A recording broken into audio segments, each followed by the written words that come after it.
and some kind of explainer on what has divided many Nigerians on the issue of the Section 134 of the Constitution, in just simple terms, without delving into the meat of what is before the court?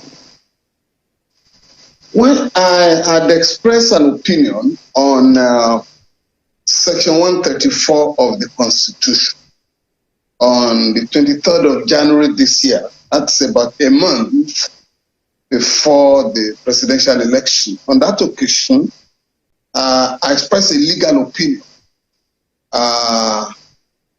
And that was why I was very hesitant to join the bandwagon when lawyers started giving political interpretation of that section.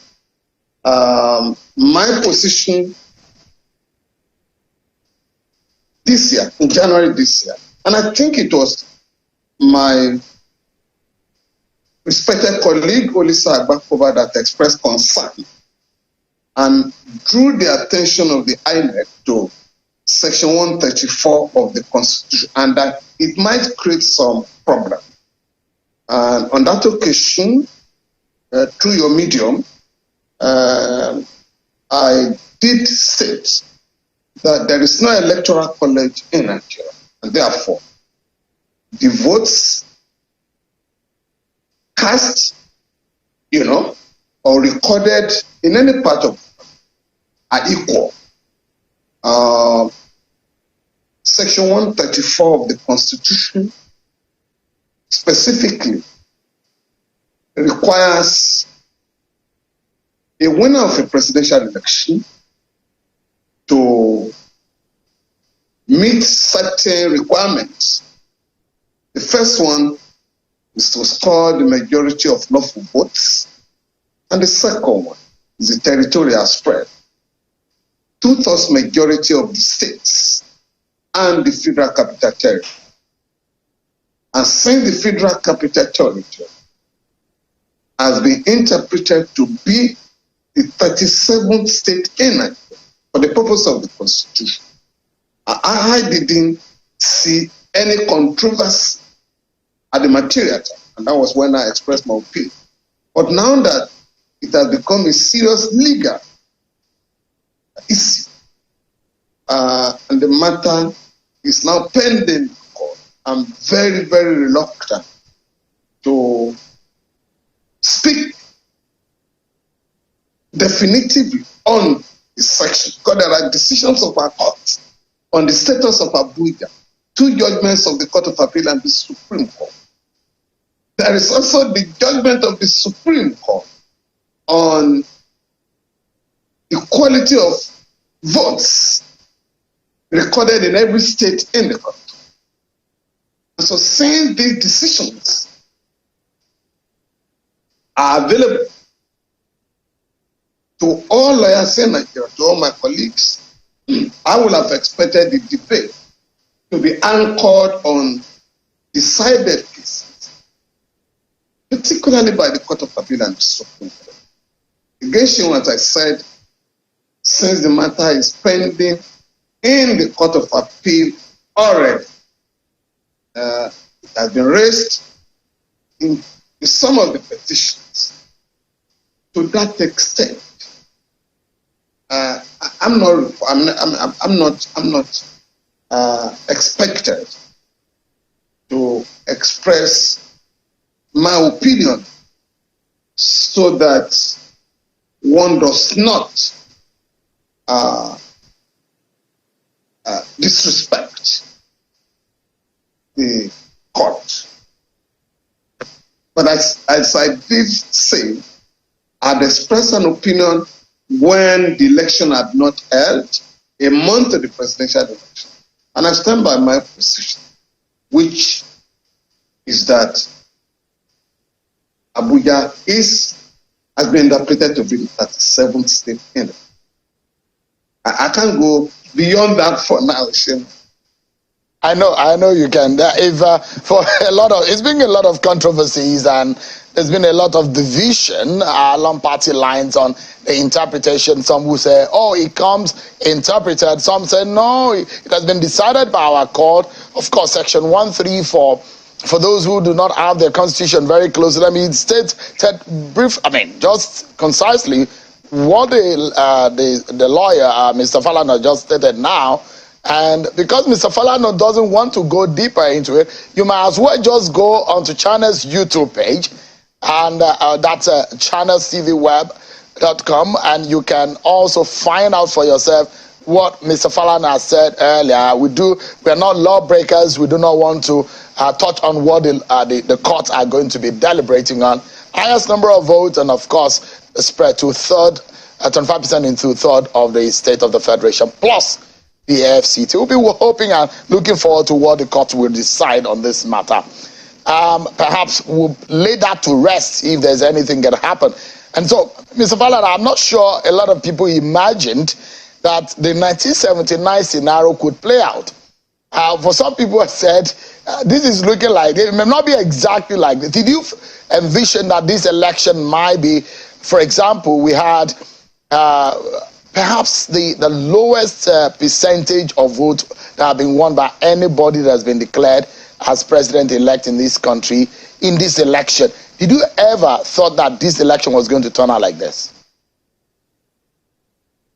Well, as regards to our experience in the past, and once it was clear that there were more than two strong candidates, I had envisaged that we might have this kind of scenario. But there are people who are suspected that we might be having a second or rerun election for those who are the fear that the clear winner might not emerge. So there's nothing that has happened, to be honest with you, that can be said to be straight. Elections in Nigeria since 1999, we've had over-bloated figures. And since 1999, what to call voter apathy might not capture the problem. We may now begin to interrogate the figures that are recorded, the figures, the number of people registered to vote. A friend was telling me there were in his own area, in one of the states, up to 2019, the least votes from some riverine area would be in the neighborhood of at least 130,000. But this time around, it's barely 5,000. Because you have to be captured by the beaver's machine before you can be said to have voted. So whereas about 93 people registered to vote, and were told that 87 million collected their PVC. In a place like Lagos, 6.2 million people collected their PVC. But at the end of the day, the presidential election attracted only 1.2 million. So those figures that were recorded in the past for majority of the states have been taken away by the beaver's machine. And that is why the number has gone down.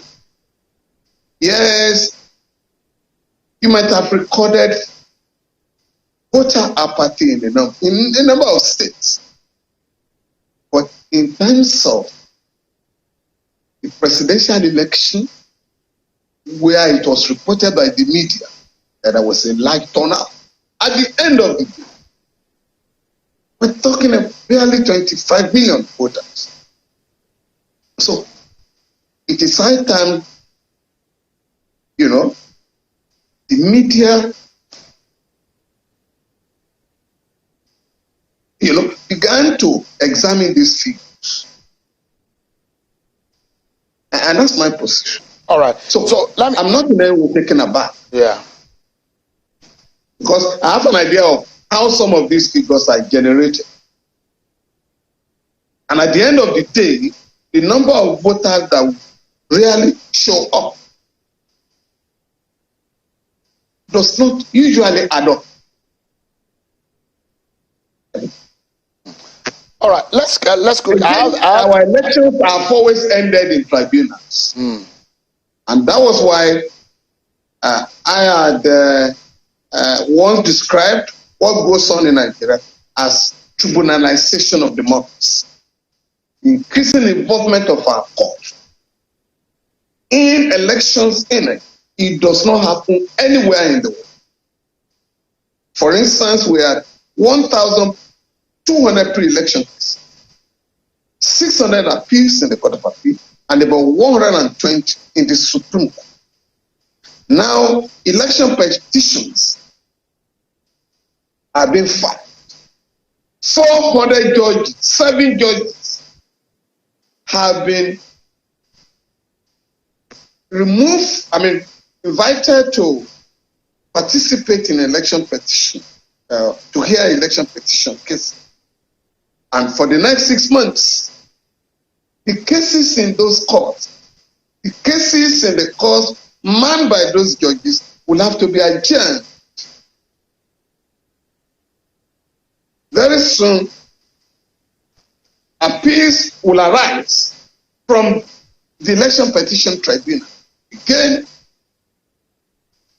appeals in other matters are going to suffer, including matters that have to do with the liberty of citizens. So many Nigerians are complaining now. Why should you have courts that are saddled with the responsibility of hearing only election petition and appeals arising from them?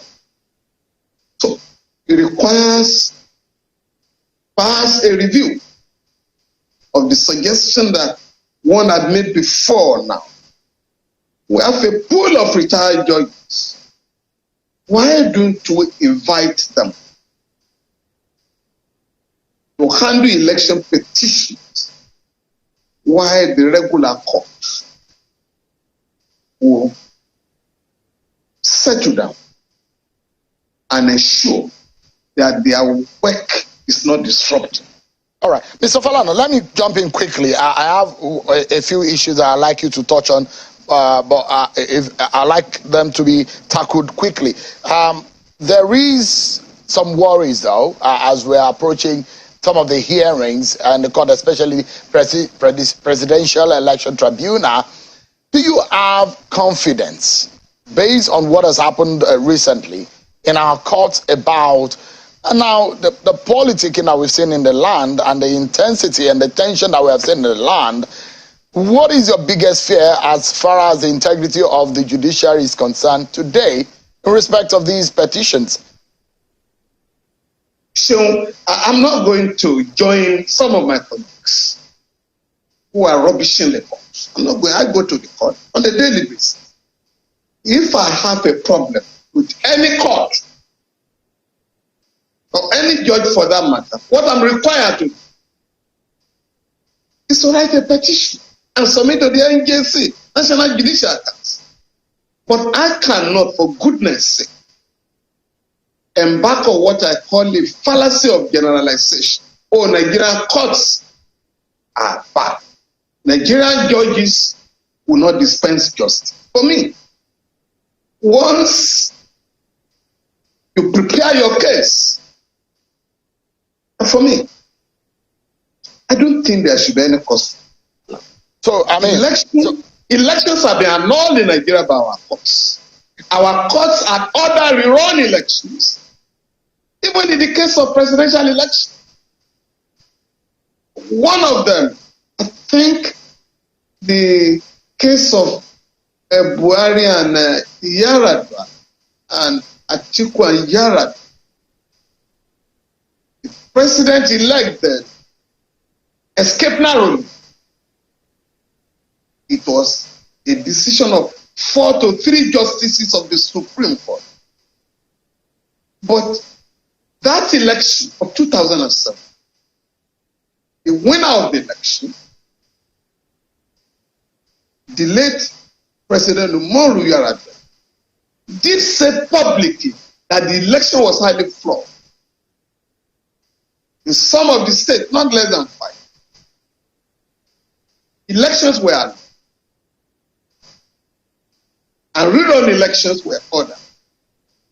And as far as I'm concerned, if election petitions are well prepared, and it's much easier now than before, because in the case of Buhari and Obasanjo, the late Justice Pat Acholonu did say that to win a presidential election, that is no longer the case. With electronic, technology that has been introduced into our electoral system, it is no longer so onerous to prove election petitions. In this case, if you're able to get your Beavers report, because what is not usually recorded, overvoting, writing of figures, manipulation of results, it is now very easy to deal with those matters. In the case of, I think, Anambra State, the case between Obi, that's Obi and Ngige, the current Minister of Labor and Employment, they were caught for almost 3 years. You had a man who didn't win election, who was in power for 3 years. So at the time the case was decided, and the argument arose as to whether somebody who didn't win election will be in office for 3 years, while the winner will just go in there for 12 months. And I think on that occasion, Mr. Peter Obi did say, I just want to go and complete the tenure. And I had to say, what tenure? He had no tenure. His tenure is unknown to law. So go to court and ask for an interpretation. And of course, the Supreme Court did say that, the day you are inaugurated is when your term of office begins to run. So we have gone through all this before, and nothing strange. All right. So, it then brings me to section 36, Mr. Falana, and what the NBA president had hinted. And he has said, for issue of fairness, and section 36 of the Constitution talks about the right to fair hearing, and that established tribunal by law and constituted in such a manner has to secure its independence and impartiality. Would you subscribe that the Presidential Election Tribunal proceedings should be televised? I've always campaigned for that, and that is the trend now in Africa. In Ghana, the proceedings are televised. In Kenya, the proceedings are televised because judges, should have nothing to hide. Invite the media, invite members of the public. When there is order in the court, everybody should be part of it because we're all part of the election. And so the decision of the court on the election should not be shrouded in secrecy. For that reason, I support the call by the President of the Nigerian Bar Association, Mr. Yakubu Mekar, SAN, that the proceedings should be televised. It's in the interest of our judges. It's in the interest of the public. And again, it enhances the credibility of the judiciary. All right. And I'm very sure that the suggestion will be seriously considered. Yeah. So we'll see how things pan. My final question tonight is in the area of violence, and I just have about 60 seconds to go. It's in the area of violence. And Serap today was coming out to saying that INEC should investigate those governors who are said to have allegedly perpetrated violence in the election. So the question would be, does INEC have the powers? In fact, if they investigate, what becomes of those reports that will be submitted, considering the immunity that some of the governors enjoy. What becomes of that kind of suits that Serap has threatened upon INEC? Well, Serap's position is based on the number of arrests that have been made by the police, the EFCC, SSS, ICPC, and the rest of them, and even the military.